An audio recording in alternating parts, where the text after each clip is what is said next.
Welcome to the Iconic Talk Show in conversation with Dr. Anu Mehta, Board of Member and Representative of India for Mehta Health International.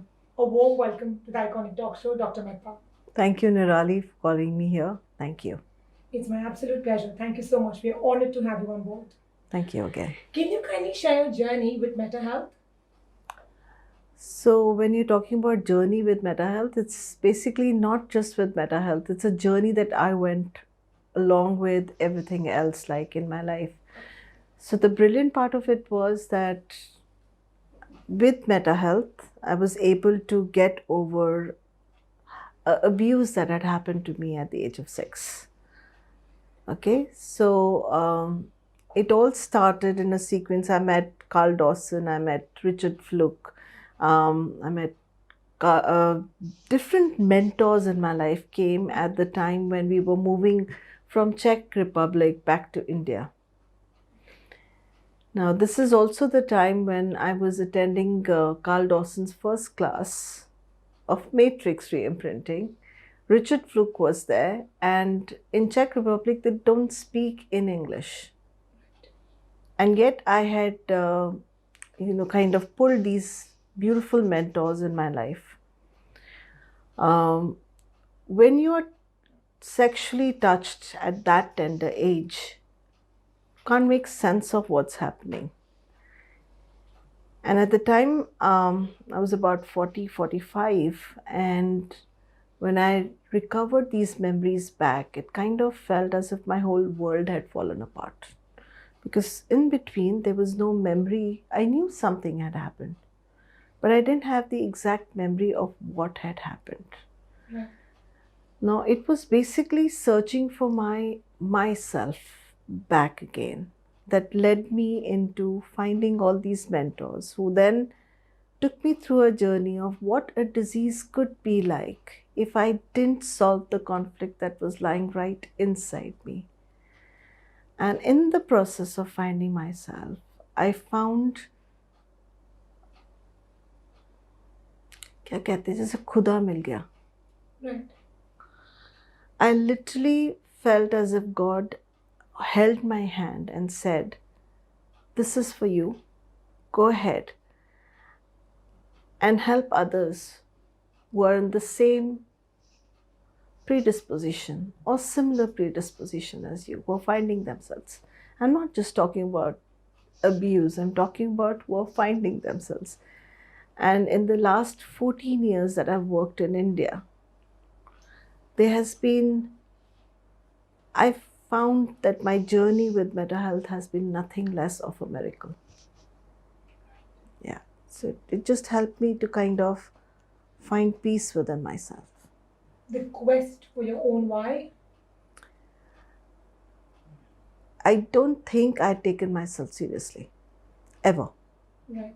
or anything around me seriously. It was more like, you just exist, you just do what you're supposed to do, you get married, you make children. I mean, I was lecturing in college before that, but you just do things. This was a turning point in my life where I wasn't just doing things, I was questioning things. I was asking why that has happened. I was angry. I was everything put together. I was angry, I was happy, I was excited. I wanted to live. I wanted to die. True. I wanted to exist one day, and the next day was like, oh, what's the point? And when you're in that stage of your life where nothing matters, you just come to a place where you say, nothing matters. I need to find the answers for myself. And that's where everything changes. The purpose of your life. Kind of. Yeah.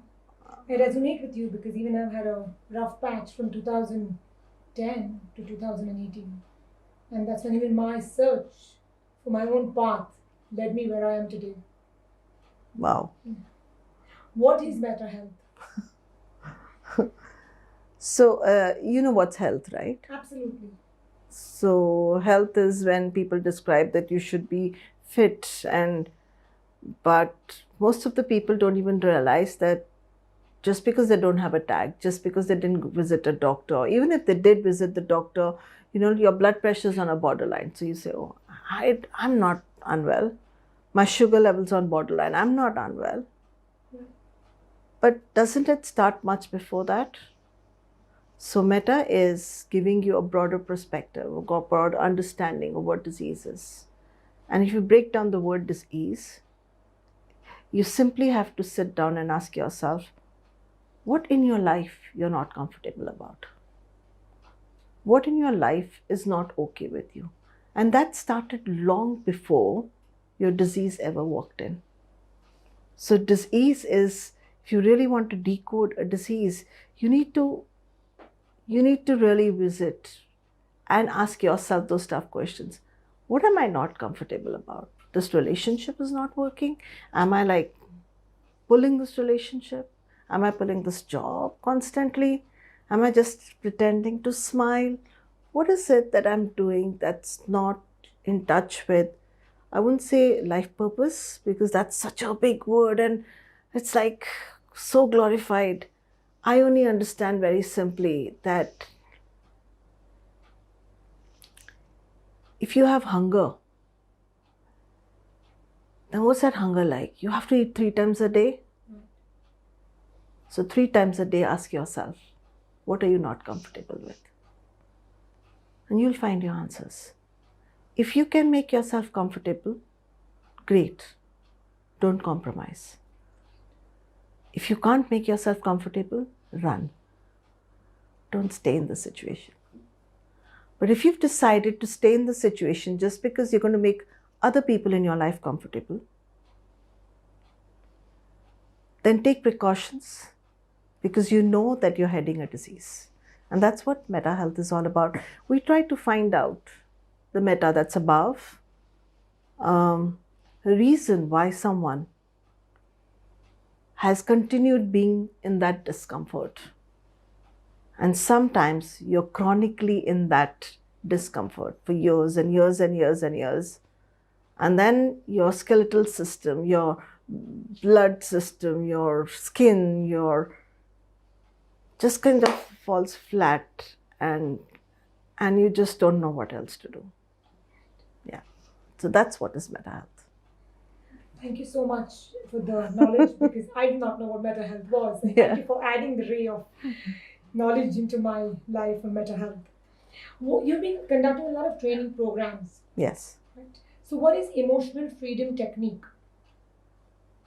So Meta Health is by itself if you look at an umbrella, Meta Health is the center portion which tells you why of a disease. Right. Emotional freedom technique does not free you of any emotions. It helps you to deal with the emotions. And in fact, it helps you sometimes to cry out, to deal with, to become even aware that you have those emotions. Vent out your emotions. Not even vent. Most of us are walking around as if they don't exist. Emotion? Oh, what is that? Right? Very nicely people say it's energy in motion, but I don't even know that sadness is an emotion. I don't know frustration is an emotion, anger is an emotion, and there's a whole gallery of emotions that we don't even touch.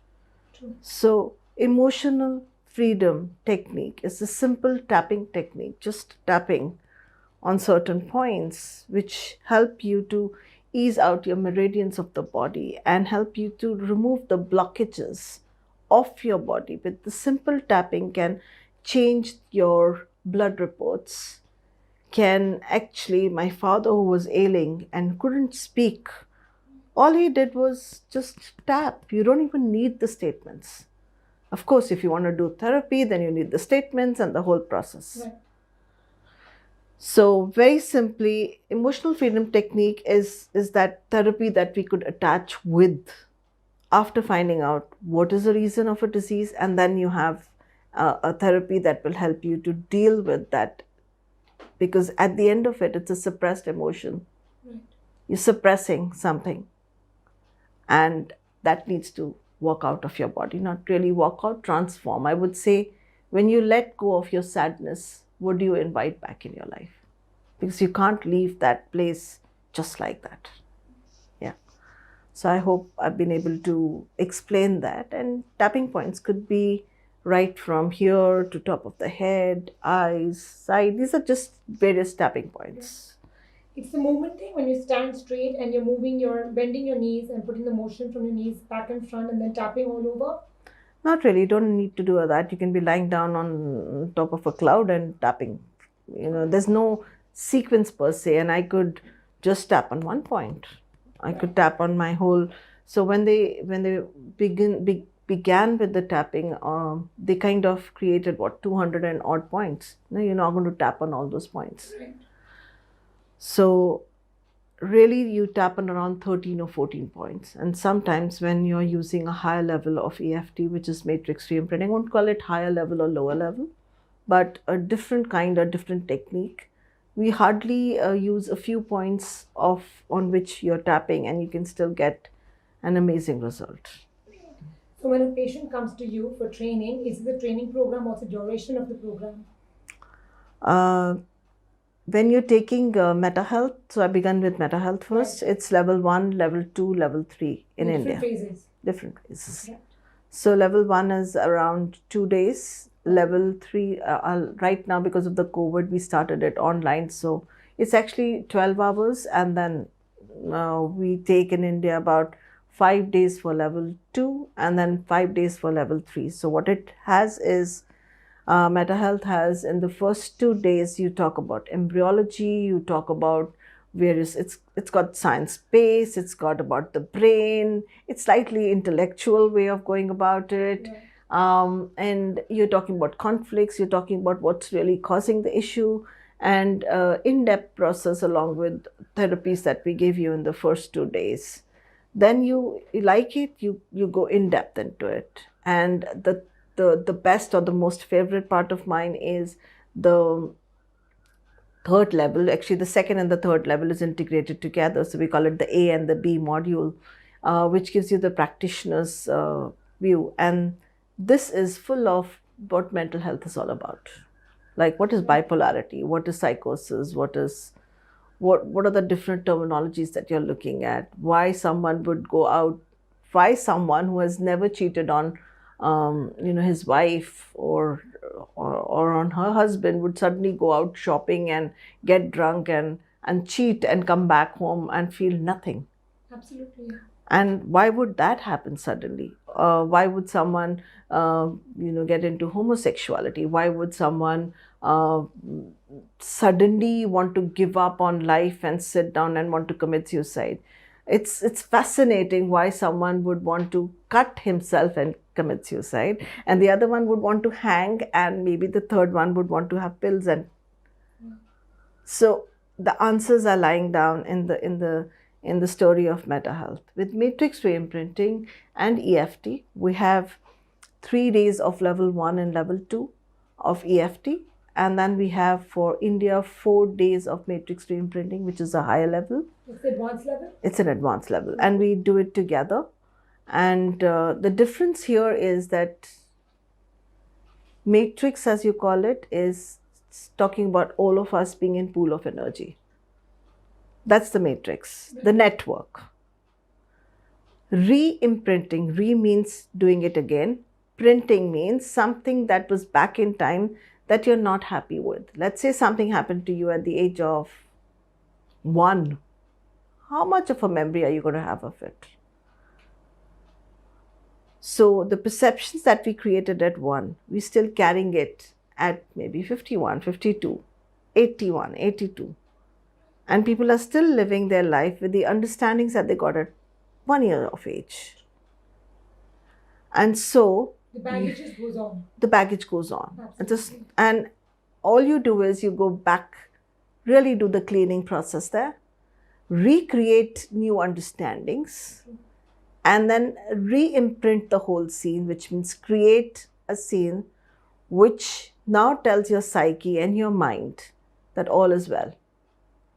And if you've heard of the scientist called Bruce Lipton, he talks about how beautifully matrix re-imprinting you change your story and you change the story of the cells. You change the story of your disease. You change the story of who you are. Within this life, you take a rebirth again. So that's what is matrix re-imprinting. Right. Thank you so much. This was insightful. Are these courses of yours accredited? Do you give certifications to your students? Yes. And they're all internationally certified under organizations. So you have Meta Health International, which is from where you will be getting, in fact, the certificate is barcoded and you put under the website and stuff like that. Like a CPD or an ILM. Yes. And similarly with EFT and matrix re-imprinting. In fact, you have to give tests, and the minute you give your test, your certificate comes in. I give a mandatory certificate, okay, you've completed it, and then you get another certificate which is signed by Carl Dawson himself. So it's a beautiful process by which you have your proper certificates, and that can help you even in college, even in your admissions and stuff like that. These certificates have a weight. Oh, absolutely they do, because certifications play such an important role. Yes. In professional trajectory growth. Absolutely. Yeah.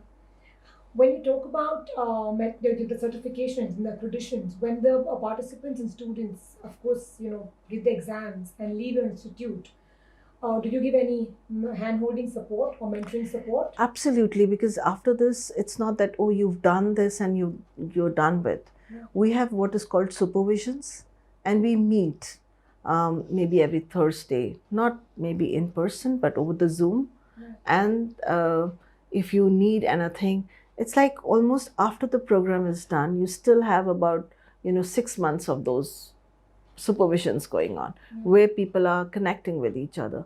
Plus, you're allowed to go out and work and help someone out, because you cannot go wrong. And the reason you cannot go wrong is, like I said, simple tapping, even when you haven't said a statement, changes your blood reports. And that is scientifically proven. So Kerry Gregg, who created EFT, he tested it with the soldiers. He tested it with people who had PTSD. He tested it with anxiety, and fabulous results. So I myself got over the big fear that I had for years around the dogs. And I keep laughing. Today I sleep with my dog. You sleep with your fear. And I have a beautiful golden retriever. She's 3 years of age. It took me years to get over it. I was bitten at the age of 6 by a dog. And then you go through a journey where everybody's asking you to keep a dog, and you have every excuse under the earth. Believe me, I came up with every excuse that you could think, like, oh, dog is like a cockroach, or dog is like that. And today, she's my oxytocin, she's my dopamine. So the shift happens because you're ready to shift your perceptions around the same thing that you may be scared of. And that's same with anything, relationships with human beings are also in the same way. We put a tab to them and say, you're never going to change. You're stuck. So the image that we have of people gets stuck. The image that we have of ourselves gets stuck, and we never move past it. Yeah. What is a quote you want to share with the audience? Do you have a particular quote which you would like to share with the audience? I would say never give up. Because in my experience, at the time when you're giving up is the exact time when, if there is something called God, universe, is deciding what's a choice you're going to take. We often wait for someone, a Messiah, to come and pick us up. The reality is you are your own Messiah. Just walk another 2 steps. And I'm sure you're going to see such bright light right there that everything changes from there. There may be days when things are not going well, and that's fine. Every day is not supposed to be a bright day. But even the shadows have a meaning. Shadows can only happen if there's a light there. So if you can see light in shadows and understand that no matter what, don't look back. You can't drive your car or you can't drive your life in a reverse gear. Just take small, trusted steps, believe in yourself, everything will work out for you. Lovely. Dr. Anu Mehta, how do you mix color psychology with meta health? Thank you so much for asking me that question. First of all, it's been a puzzle, what's meta health? So, do you have someone who I could work with? Maybe Rishabh, if I could work with him? Absolutely. So, Rishabh will be your participant for the day. Thank you. I would love to meet you. Yes. Yeah. So, Rishabh, do you have any health issue that's presently being, that is troubling you? I have specs, so maybe eyes. Okay. So, first of all, if I was to look from the meta health point of view, I would ask him that is it something that you can't see which is far off, or is it something that you can't see which is nearby? So, which far off? So, your number must be a minus number. Yes. And what is it? Minus?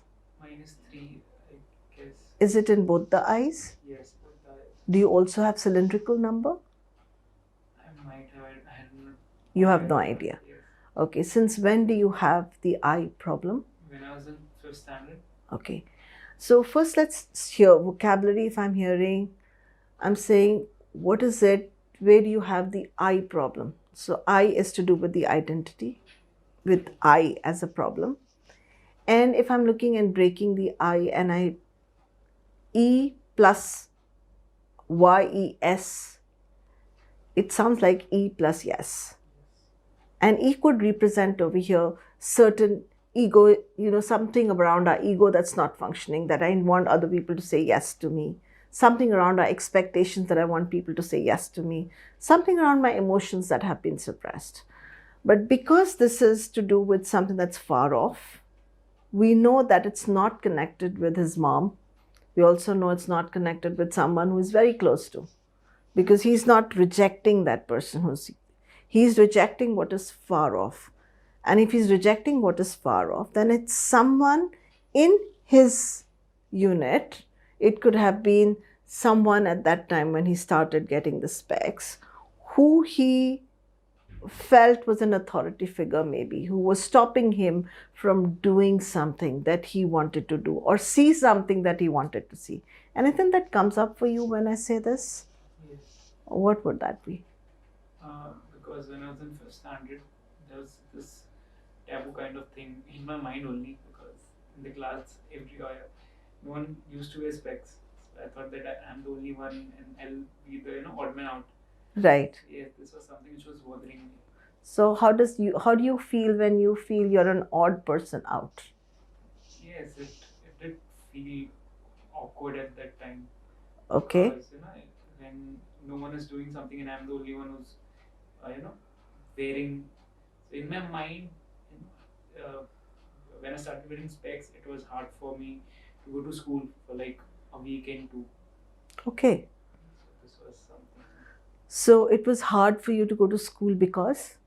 Because I felt like I was the alien in,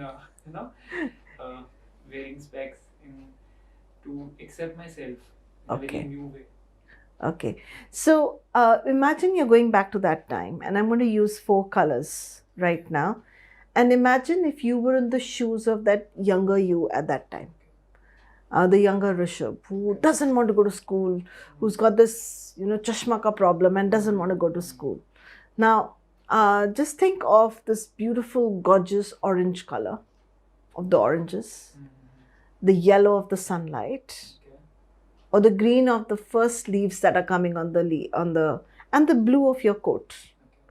So, if I was to give you these 4 colors, what color would you, at that age, what color would you accept and what color would you reject? I would accept yellow and blue. Okay. And reject orange and green. Okay. So yellow, guys, stands for, expectation of the future. And his expectation was that if he did go to school, people are going to mock him. He's going to look like an alien. That was his expectation. And the blue has got to do with how you connect with people. And this is something that he was thinking in his head about how people would mock him that he's an alien. So he had to tolerate himself And he felt that people had to tolerate him. And that's the blue and the yellow together. And the red part means I reject going to school. I reject something when in my head I think, oh my God, people are going to treat me differently. I start rejecting that altogether. Oh, vibe nahi aati hai then. You get it? and then you see you have this red, beautiful orange color. Not really red, but the orange color, which in us we look at it as Luscher. Orange is considered as a red color. So this beautiful orange color is actually saying, I quit any activity if I have to tolerate, or I feel people have to tolerate me and my identity. And the minute I'm rejecting the orange color, it also means I'm sad. I'm not really happy about it. And the other color that you're leaving out is the green color.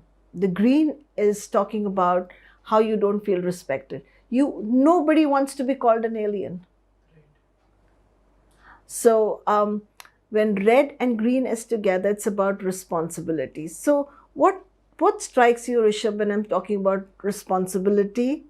Not in the sense I have to do something, but responsibility to self, about your self-image and how you need to tolerate yourself. What comes up for you? When it comes to responsibility, I do believe that whenever I take any task related to anything, I do feel that it is my duty and I'm responsible that it goes right in every manner, because if someone is asking me to do something, that person is believing in me.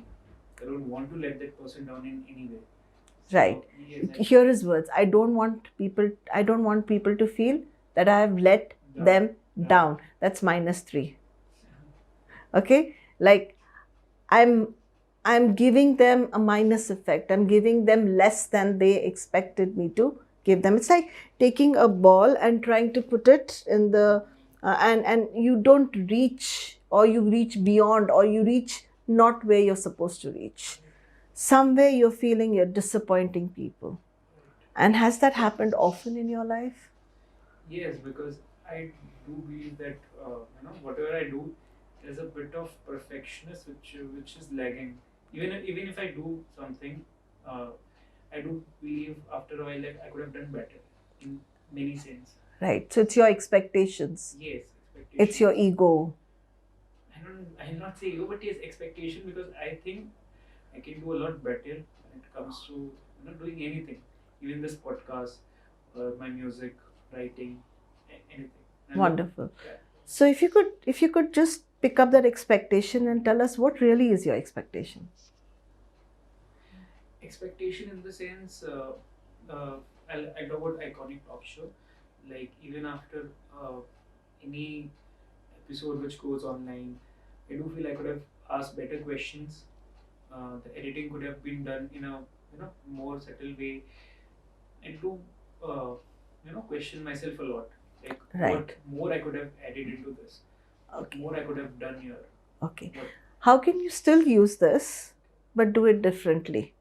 Just be mindful of it and maybe you can think about it. Nobody's asking you to drop the standard, but how could you do it minus a certain emotion that comes up? Because when you feel it hasn't reached up to where you expected it to reach, what's an emotion that's coming up? Disappointment. Thank you. And are you disappointed with you, or are you expecting people to be disappointed with you? I'm disappointed with my own self. And then what happens? I feel low. And then the vibe is not there. Yes. Okay, so now we know when the vibe is not there is when he's going to keep wearing the spectacles, because what is the spectacle doing? It's bringing the vibe back. And when he doesn't feel the vibe is there, he just has to remove, and he doesn't need to see anything. Anything that's far away, that's, the results of the future are far away. How people are going to look is far away. And that's something that he's getting bullied by, and nobody else is bullying him, but he's bullying himself. So how can you be mindful of it, and how can you think differently would be something that you can probably ask yourself. So yeah, I hope that helped. Thank you so much. Thank you so much. I wish I could file an FIR on my own self. Joke about it. It was a lovely explanation. and I got a new perspective of my own self. Thank you. It means a lot. Thank you so much. And thank you so much for coming and sharing these insightful knowledge with us at the Iconic Talk Show. It was an honor to have you on board, Dr. Anu Mehta. Thank you so much for your valuable time. Thank you, Niraalee. It's been such a pleasure. Thank you.